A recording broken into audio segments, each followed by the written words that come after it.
You're going to draw your pattern on the fabric, and I'm going to not only line it, but I'm going to make it reversible. So lay it on the fabric that you choose as the reversible side. I've opened up the front. I'm going to sew up the front, around the neckline, and back down. Cut close to the stitches and turn it to the right side.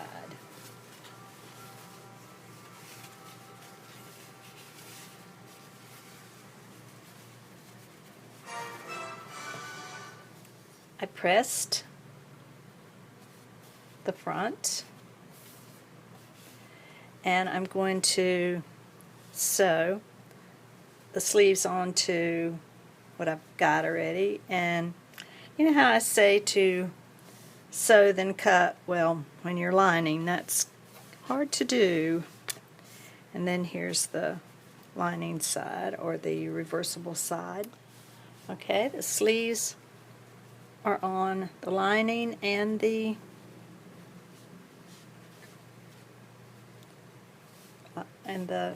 main fabric. And you notice on doll clothes I do not set in sleeves. That's very tedious. I went ahead and hemmed it while it's flat. Now I'm going to sew the main fabric together, and I've given myself, remember I gave myself some lines to sew on, so it'll be relatively straight. So I'll sew the front of the fabric together. I'm going to go ahead and do that. Clip under your arm. Okay, so here's the outside of the coat, and you'll notice I have to match the white side of the coat. So clip that seam, and if you use a pattern, don't drive yourself insane trying to match. Use florals or other designs rather than something you have to match. And you don't have to finish your edges unless you just want to. But this is what I've got. I've got the wrong side, and I'm going to stuff it into this little hole here.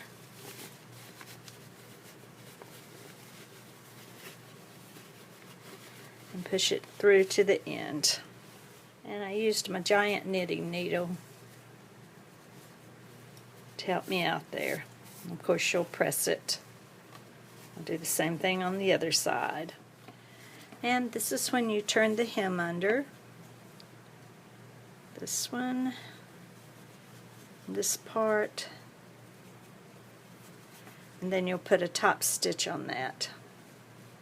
And mine, I put just about right at the knee. You do any hem length you want.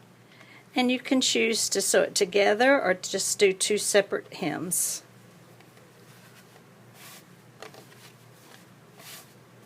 And here's the reverse side. And probably before it's all over, I'll have some kind of trim on it, but you could just turn it like this and have a little belt on it, but let that other side show as the trim. Now for the shoe, rather than show you for the 100th time how to make a doll shoe, I did it exactly like my American Girl doll shoe, and I've got 2 videos making shoes and boots. The only thing I did different was I sewed it by hand, trying to get the sewing machine to do this little curve right here was just plain awkward for me. But if you can do it be faster, I guess. And now I used this kind of glue, but again, I'm awkward with that. I get it all over the fabric, but you can use the glue gun or this. And I will have in my pattern what these little trims are. And if you want something really, really, really easy, get felt, sew the back together, either sew or glue. You can glue that too, and just sew it rather than up and down, rather than trying to line it. And that is about as easy as it gets. Do the same with the boot. And you can stick a little bit of foam on the back. And if you look at the Wellie Wisher boot, they just leave the back open. They don't put Velcro or snaps or anything. They just leave it open. So I did that also. And it wouldn't be complete without this, my sock sweater. And it's the same. I've got at least 5 videos on how to make this sock sweater. So I'll just link that. And all you have to do, you can see it taking form already, right? So you're cutting off the bottom. Oh, and you need a shorter sock than you use for the American Girl doll. Just cut it off the bottom and cut it through the heel. There's the front. You sew the front to the back. Hand sew it and leave a space for the arms, so the shoulders also. And it hangs real loosely on the shoulders, and I just happen to like that. And for the scarf, I had this patriotic scarf left over from my patriotic outfit this year, and I just ran a made a fold, ran a zigzag, and I'm going to cut it. And it's going to fray, but if you don't like that, then don't stress yourself out making it. Now I'm going to just turn it to the right side. I pressed it and just sewed the ends together.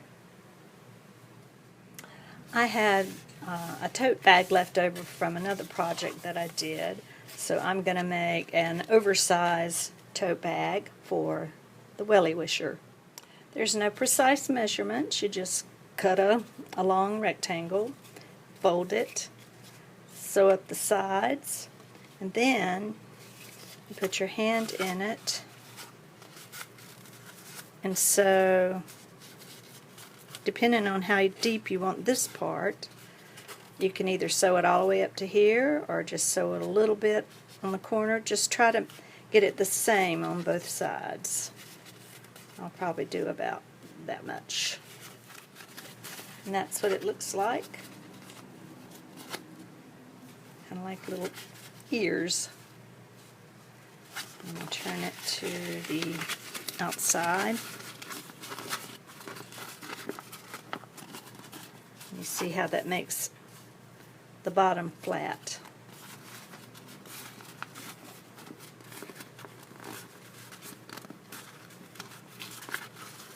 And it will even sit down.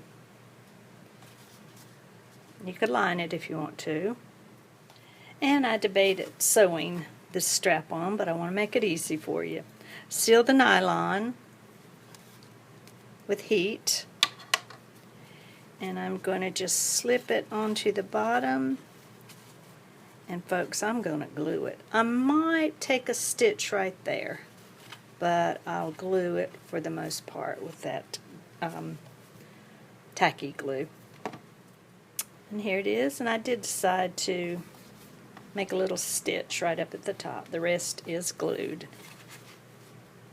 I'm still pressing on it. The rest is glued. And one last touch, the jewelry.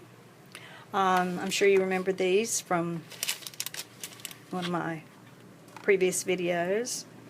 And I took the yellow beads and just strung them. I'm not going to paint them or anything. And I did use the elastic that came with it. And, well, I tied it and I glued it and I even sewed it. But I'm sure you'd have to be cautious with the aged child that's playing with them. I had lots of fun coming up with different outfits with the mix and match pieces. I hope you will too.